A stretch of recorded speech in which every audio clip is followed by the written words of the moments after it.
Most of us want to avoid fear. However, without it, we can't protect ourselves from threats. In early human evolution, deadly threats were common. Back then, fear motivated us to deal with them. It helped us survive. Today, life and death situations are far less common, but fear is still a useful emotion. It alerts us to danger and gets us to take action. However, many people, as many as 60%, admit to at least one irrational fear. These include public speaking, flying, needles, snakes, or tight spaces.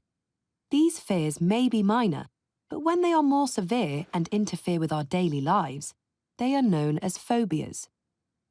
Another problem caused by fear is post-traumatic stress disorder, or PTSD. It was first seen in people coming home from war. Their frightening memories, instead of weakening, became stronger until they interfered with their lives.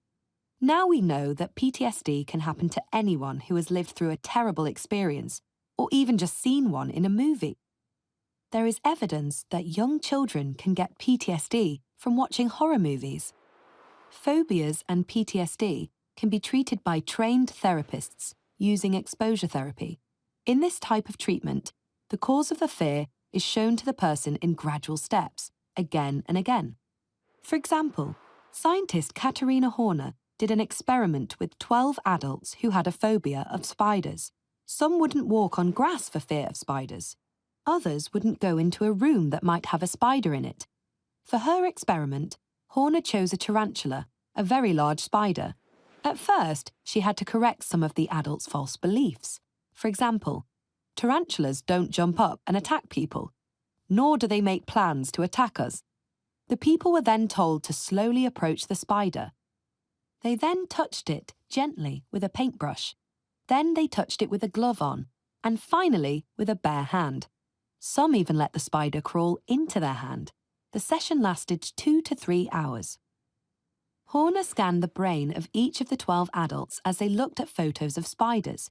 Before the therapy, the fear response area of their brains lit up brightly on the screen, showing a high level of activity.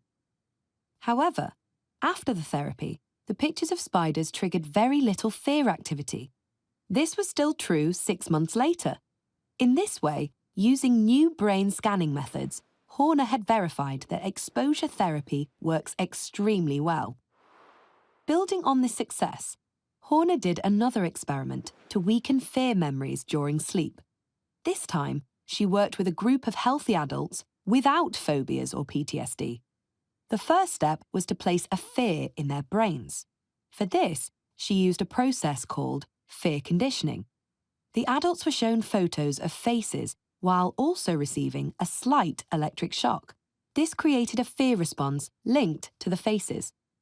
Along with the electric shock, a smell was sprayed into the air, like mint or lemon.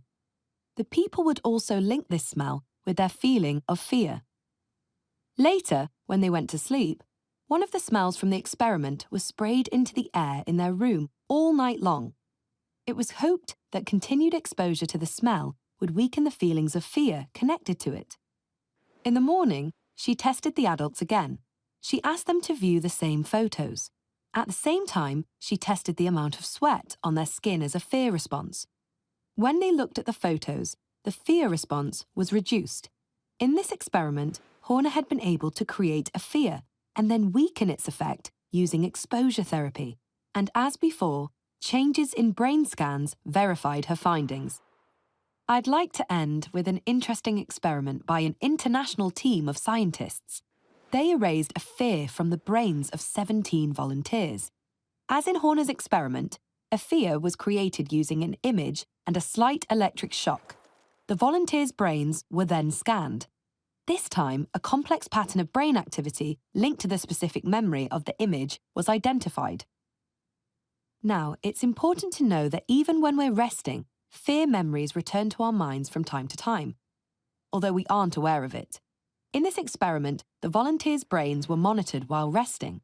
Every time the scientists detected a fear memory similar to the one previously identified, the volunteers were given a little money. Thus, the memory gradually became connected to a reward rather than to fear, So later, when they saw the image they were conditioned to fear, it no longer scared them.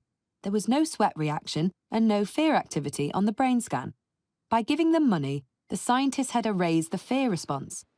There is hope that weakening of fear will be a new type of therapy to help people with PTSD and phobias. I think it's great to see these advances in brain science helping people with real problems. And I'm pretty sure this is only the start. Okay, everyone, let's take a short break.